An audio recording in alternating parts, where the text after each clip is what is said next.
Welcome to another episode of Prebuilt Perplexion.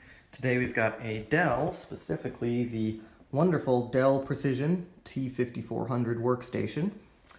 I picked this up for work and it's quite a potent thing. It's got two quad-core Harpertown Xeons and some RAM and a storage device. It's got a couple of interesting features. Like all good workstations, as you saw, it's just got a quick release side door handle. And in here, there's a couple of interesting things. There's a nice toolless optical drive bay, so you can just slide your disk drives that you never use anymore right out.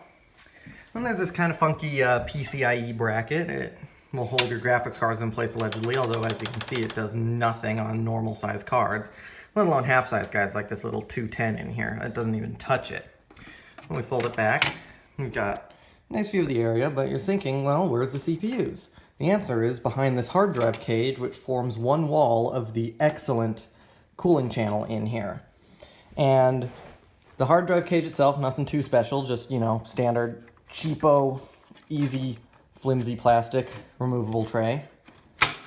Not very interesting, but when you pull this aside, things get a lot more interesting. First of all, we've got our two CPU coolers here for our two quad-core Xeons. Secondly, we've got our RAM back here. And what's this? Oh, well, it's a fan that's dedicated just to cooling the RAM. Because as anyone who's worked with old workstations or old Mac Pros will know, DDR2 FB DIMMs get ludicrously hot. So it's nice that they provided a fan just to cool it. However, when you close the whole thing up, it creates rather an impressive air channel going from the intake fan through the CPU coolers, across the RAM, and out the back. And these guys actually run really cool for Harpertowns. This one idles at about 35 degrees C. This guy idles about 10 degrees C higher. Not sure why. This one might just have older thermal paste. But the neat part is that when it's closed, yes, that air goes in through there, through the CPU cooler, out the back.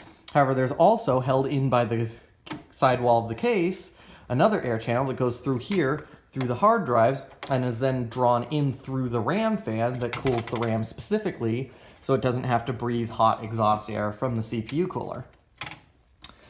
Another thing to note is that we've got a chassis intrusion switch here. And if you try to boot this thing up with that switch not held down, it will bitch and complain at you because the thermal solution will be compromised. And then it'll run the fans at 100% speed for as long as the system is powered up, which is always lovely if you've ever wanted to know what it would be like to live right next to a running jet engine. Also, just about every part on this thing is completely toollessly removable. The front panel, fan, and speaker comes right out if you pull its tabs. Even this air shroud right here. You can see there's a blanking plate there and there. And that keeps air moving along the primary air tunnel. But all this, it all just comes off with just a few plastic tabs being pulled. So a very well serviceable machine. See, you can even remove that so you can get right into the fins for cleaning purposes. It's just a wonderfully built machine, so good on Dell. All right, that's it for this episode. See you next time.